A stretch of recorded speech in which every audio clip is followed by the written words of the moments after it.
Hey there, welcome to Feature Shelf, a series that provides book recommendations based on theme or title suggestions. This is the last Feature Shelf for what I'm calling Season 1, and it was created with the help of Mr. Buteau again, inspired by his reading of Boot Camp by Todd Strasser, which made an appearance in the Conformity Edition. I am the supplier, and this is Feature Shelf number 28, the Rebellious Youth Edition.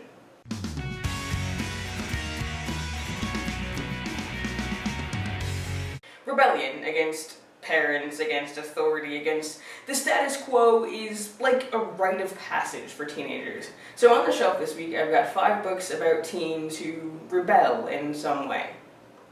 In Destroy All Cars by Blake Nelson, James Hoff's rebellion comes in the form of railing against the consumeristic culture he sees around him. But he and his ex-girlfriend have very different ideas about how this rebellion should be carried out. James wants things done on a grand scale, destroying the cars and taking down oil companies, while Sadie, practically, wants to build things like bike paths. And therein lies the conflict. Or one of them, anyway. Larry, from the Gospel According to Larry, is the pseudonym of Josh Swenson. Josh is a prodigy whose ambition in life is to make the world a better place. Noble ambition. Josh's alter ego posts sermons online preaching anti-consumerism, much like James Hoff. Except that Larry becomes incredibly popular, so much so that people try to find out who is behind this Larry phenomenon.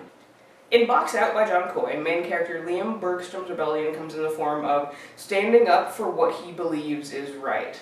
He's just joined his school's varsity basketball team, which was something he wanted, but he disagrees with the practice of an expectation that the team pray together before practice.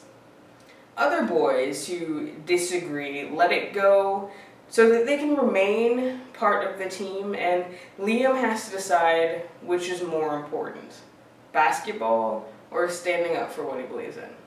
In Unwind by Neil Shusterman, teenagers rebel against the government to shut down the camps that would dismember them and redistribute their body parts because they're not the kind of people who are valued in society, rendering them what's called alive in a divided state.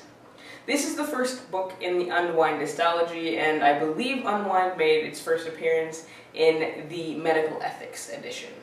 And last, I must include the quintessential piece on teenage rebellion, one you very well may read in your English class if you attend secondary school in the United States.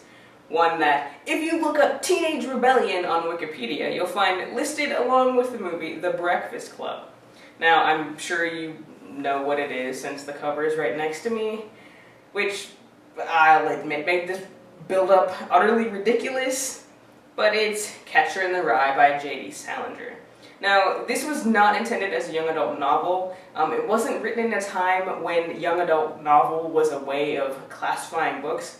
But it is about a kid who fails out of boarding school, and since it's Saturday and he's not supposed to be home till Wednesday, holes up in New York and spends a lot of time being irritated with people. A lot of people have read this and loved it. Thus endeth this episode of Feature Shelf. I hope you found something on it that piques your interest. If not, and you would like to request your own Feature Shelf, leave me a comment anywhere you might find me on the internet, here on YouTube, on Facebook, Twitter, Google+, and I will plan it for next season, which will start up again in August. It will also sport a different background color, just for fun.